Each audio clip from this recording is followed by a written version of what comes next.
토저의 나는 진짜인가 가짜인가 제12장 가짜는 신학을 경시한다. 우리에게 가장 많은 유익을 주는 중요한 연구는 신학 연구이다. 오늘날 신학이 다른 학문들에 비하여 사람들의 관심의 대상이 되지 못하고 있다. 그렇다고 해서 신학의 중요성이 관과되어서는 안 된다. 신학이 인기가 없다는 것은 아직도 하나님을 불편하고 귀찮게 여기는 많은 사람들이 그분의 임재를 피하여 동산의 나무들 사이에 숨어 있다는 것을 보여줄 뿐이다. 그들은 자신들이 하나님으로부터 소외되어 있다는 것을 깊이 느낀다. 그리하여 그들은 자신들이 하나님과 화목하지 못하다는 것을 잊어버림으로써 겨우 마음의 평안을 유지하면서 살아가고 있다. 만일 하나님이 계시지 않는다면 우리의 상황은 완전히 달라졌을 것이다. 궁극적으로 우리 삶에 대한 결산 보고서를 우리에게 요구하는 분이 존재하지 않는다면 적어도 우리는 마음에 큰 부담을 덜 수 있을 것이다. 만일 그런 분이 존재하지 않는다면 우리는 단지 국가의 법의 테두리 안에서 살아가면 될 것이다. 대부분의 나라들에서 국가의 법을 지키며 살아가는 것이 그렇게 어려운 일은 아니다. 그러므로 만일 그런 분이 존재하지 않는다면 우리는 아무것도 두려워할 필요가 없을 것이다. 그러나 하나님이 땅을 만드시고 인간을 그 위에 두셔서 그에게 도덕적 시험 기간을 부과하셨기 때문에 우리는 하나님의 뜻을 알아서 실행해야 할 무거운 책임을 지고 있는 것이다. 실존주의 철학자들이 하나님의 존재를 부인하면서도 유신론의 논리를 사용하여 사람들에게 윤리적 삶을 요구하는 것은 모순이라고 나는 늘 생각해왔다. 예를 들어보자. 사르트르는 자신이 무신론적 실존주의자라고 분명히 밝힌다. 그는 이렇게 말한다. 만일 신이 존재하지 않는다면 어떤 가치체계나 계명에 의지하여 우리의 행위를 정당화할 필요가 없다. 그러므로 신이 존재하지 않기 때문에 우리는 수많은 매력적인 가치들 중에서 우리 마음대로 고를 수 있고 거기에 대해 변명하거나 정당화하려고 애쓸 필요가 없다. 우리는 철저히 혼자이다. 그 누구에게 책임질 필요가 없다. 그러나 이렇게 말해놓고 나서 그는 그의 글의 다음 단락에서 인간은 자신의 욕망에 대해 책임을 진다. 겁쟁이는 자신의 두려움에 대해 책임을 져야 한다. 라고 직설적으로 말한다. 그리고 그는 이런 생각을 하게 되면 실존주의자는 고뇌와 고독과 절망에 빠질 수밖에 없다고 덧붙인다. 내가 보기에 사르트르가 전개하는 논리는 그것이 파괴하려고 애쓰는 모든 것들이 참되다는 것을 전제하지 않고서는 성립될 수 없다. 만일 신이 존재하지 않는다면 책임이라는 것이 성립될 수 없다. 범죄자가 존재하지 않는 재판관을 두려워할 필요는 없다. 범죄자가 입법부에서 법으로 통과되지도 않는 것을 어겼을까봐 두려워할 필요는 없다. 범법자가 두려움을 느끼는 것은 법과 재판관이 존재한다는 것을 알기 때문이다. 범법자는 누군가에게 책임을 져야 한다. 그렇지 않다면 책임이라는 것 자체가 성립할 수 없다.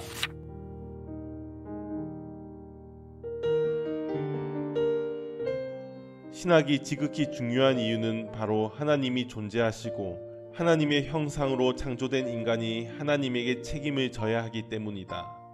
하나님과 인간의 운명에 대한 의문들에 대해 답을 줄 수 있는 것은 오직 기독교의 계시이다.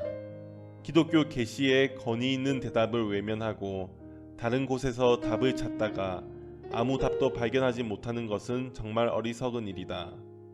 미국을 횡단하려는 자동차 운전자가 교통지도를 제쳐두고 대신 통나무에 낀 이끼를 잡거나 야생벌과 천체의 움직임을 관찰함으로써 길을 찾으려 한다면 그는 결코 자신의 잘못에 대해서 책임을 면치 못할 것이다. 만일 지도가 없다면 사람들은 별들을 보고 길을 찾을 것이다. 그러나 별들은 집으로 돌아가려는 여행자에게 충분한 지도의 구실을 해주지 못한다.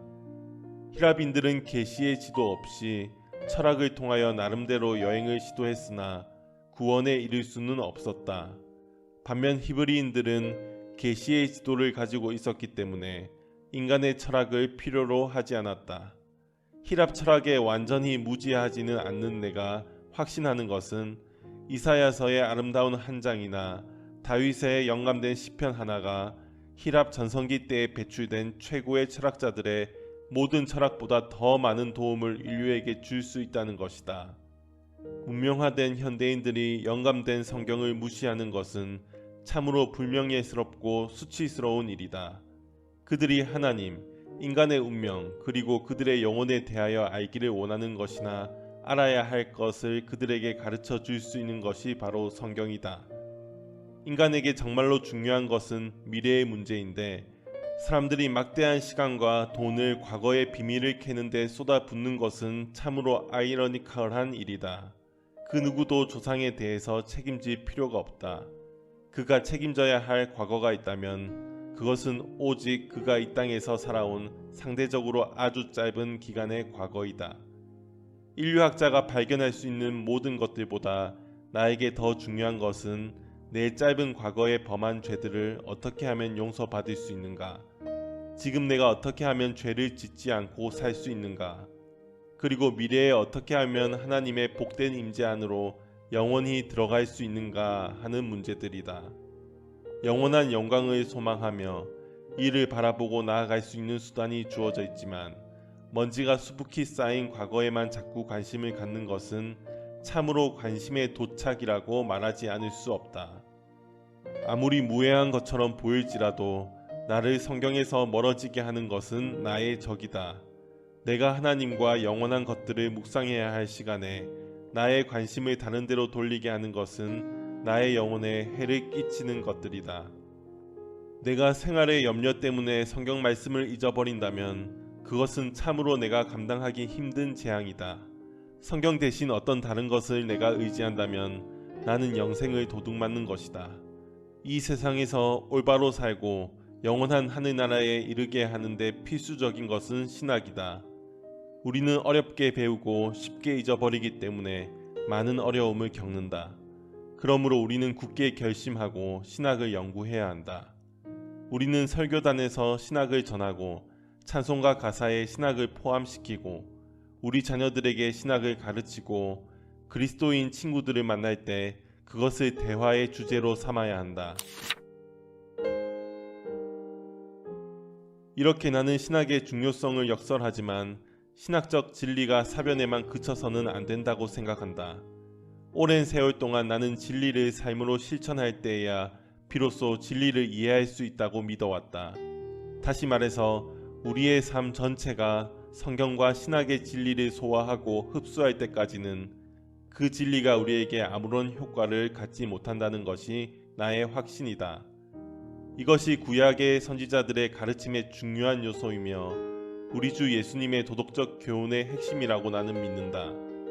이런 나의 확신 때문에 사실 나는 약간 소외감을 느낄 때도 있다. 왜냐하면 나의 그리스도인 형제들 중 나의 이런 확신에 공감하는 사람들이 많지 않기 때문이다. 진리를 노골적으로 부정하는 사람은 없다. 그러나 진리의 중요성을 강조하는 사람들도 거의 없다. 사람은 목소리를 높여서 자신의 신념을 표현하기도 하지만 또한 침묵 속에서 자신의 신념을 간접적으로 드러내기도 한다. 진리를 삶으로 실천할 때에야 비로소 진리를 이해할 수 있다는 주장은 처음에는 재미없고 따분하게 보이지만 알고 보면 우리에게 지극히 중요한 진리들 중에 하나이다. 내가 아는 한 이것은 어떤 교파나 신학적 학파의 교리로 명확히 진술되지는 않았다. 그렇지만 이것은 그리스도에 대한 신앙을 진지하게 생각하는 사람들과 그것을 소홀히 하는 사람들을 구별할 수 있는 시금석과 같다. 내 확신의 핵심은 사실과 진리 사이에는 차이가 있다는 것이다. 그것도 아주 어마어마한 차이가 있다. 성경에 나오는 진리는 사실 이상의 것이다. 사실은 차갑고 비인격적인 것이고 삶에서 완전히 분리되어 삶과 아무 관련이 없을 수 있다. 반면 진리는 따뜻하고 살아있고 영적이다. 우리가 신학적 사실에 대한 지식을 평생 가지고 있으면서도 우리의 도덕과 인격이 조금 더 변하지 않을 수 있다. 반면 진리는 창조하고 구원하고 변화시킨다. 언제나 진리는 그것을 받아들인 사람을 좀 더 거룩하고 겸손한 사람으로 변화시킨다.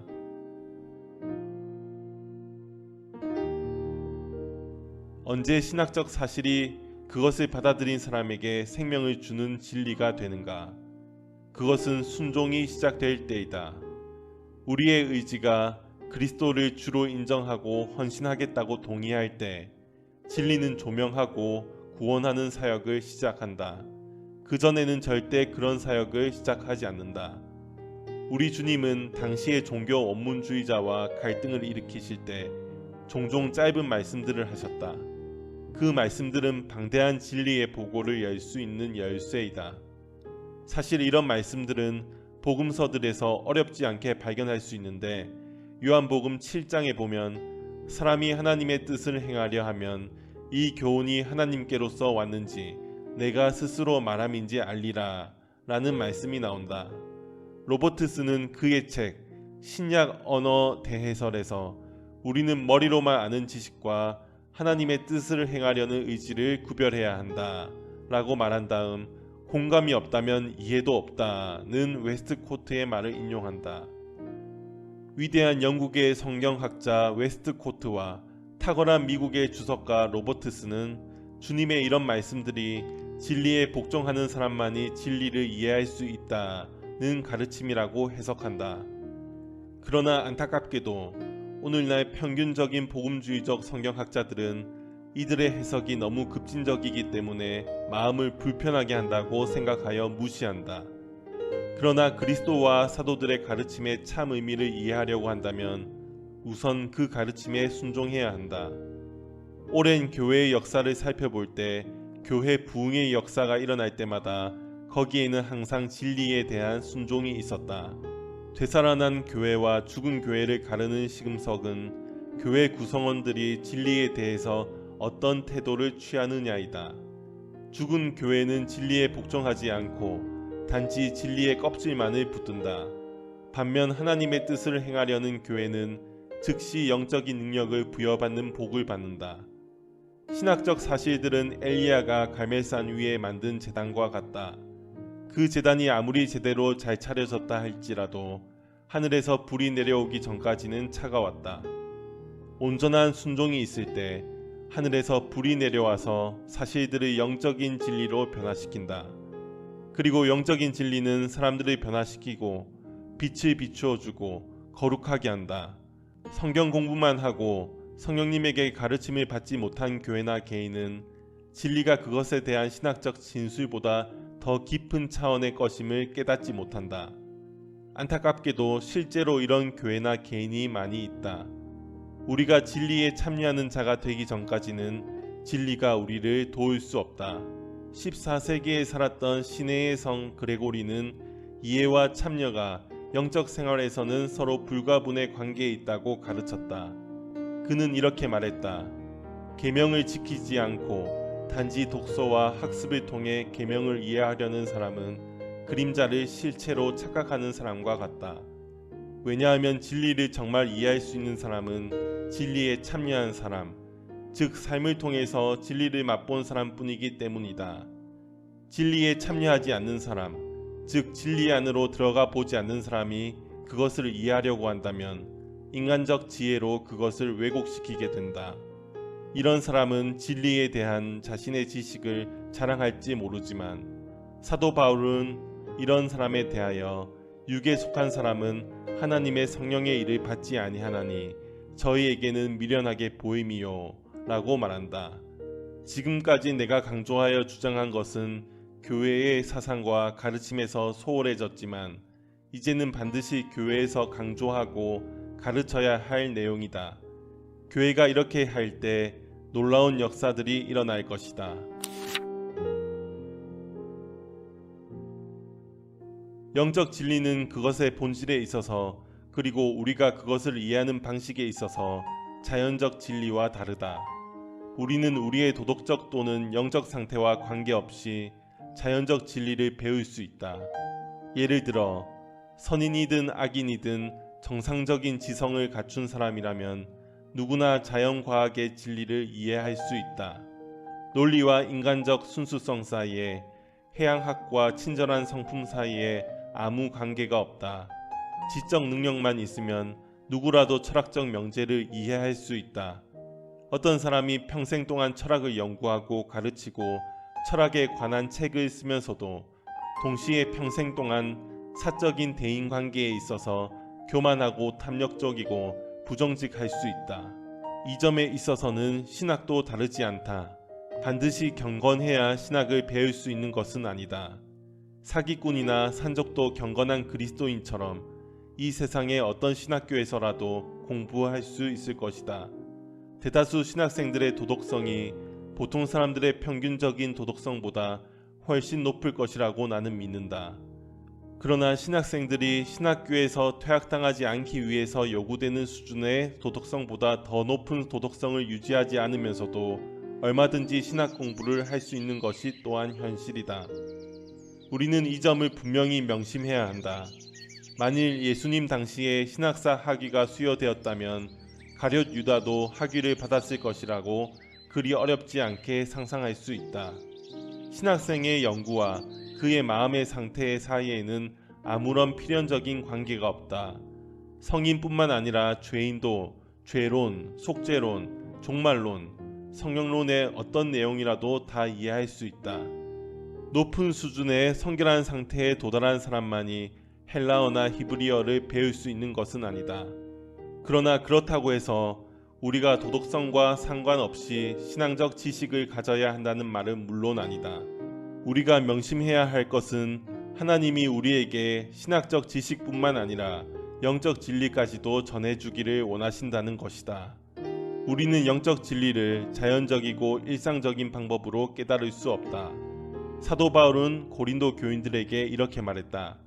육에 속한 사람은 하나님의 성령의 일을 받지 아니하나니 저희에게는 미련하게 보임이요 또 깨닫지도 못하나니 이런 일은 영적으로라야 분변함이니라.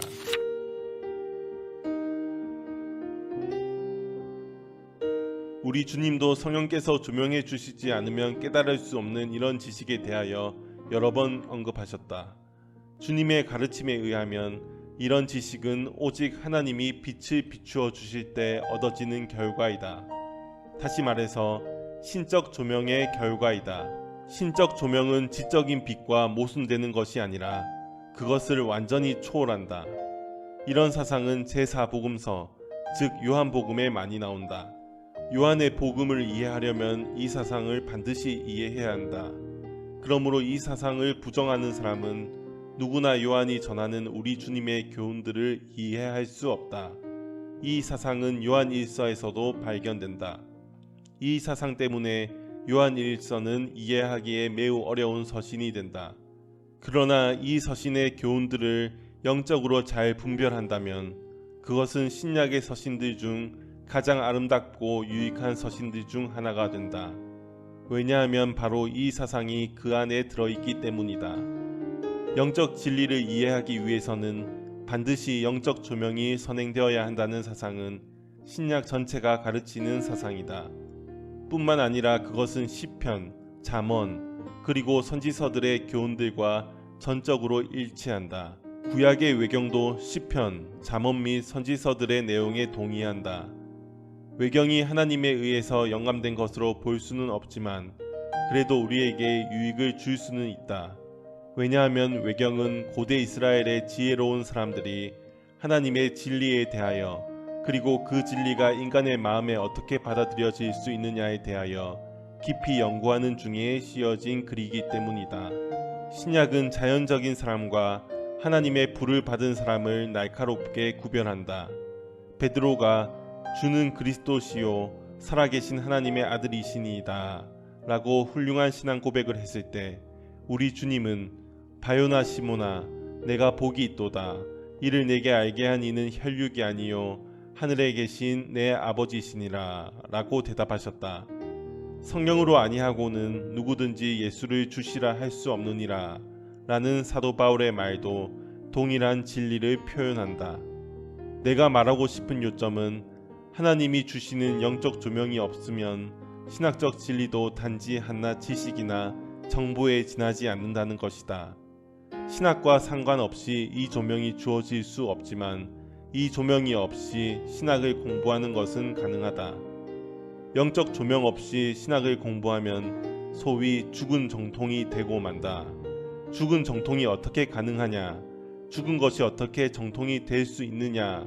라고 반문할 사람이 있을지 모르겠지만 단언하건대 경험적으로 볼 때 이것이 가능하다. 과거의 교회에서 다양한 경우에 일어난 부흥들을 살펴볼 때 우리는 부흥의 본질이 이미 정통적인 신학을 가진 사람들의 영적인 생활을 소생시키는 것이라고 결론 내릴 수 있다. 부흥사들의 유일한 목적은 정통적 신조를 가지고 있지만 영적인 삶을 살지 않는 교회들을 각성시키는 것이었다.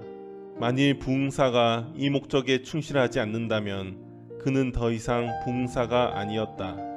부흥은 오직 진리를 아는 사람에게서만 일어날 수 있다. 익히 알고 있는 교리들의 내적인 의미가 갑자기 그리스도인의 마음에 깨달아진다면 그 사람에게서 부흥은 이미 시작된 것이다.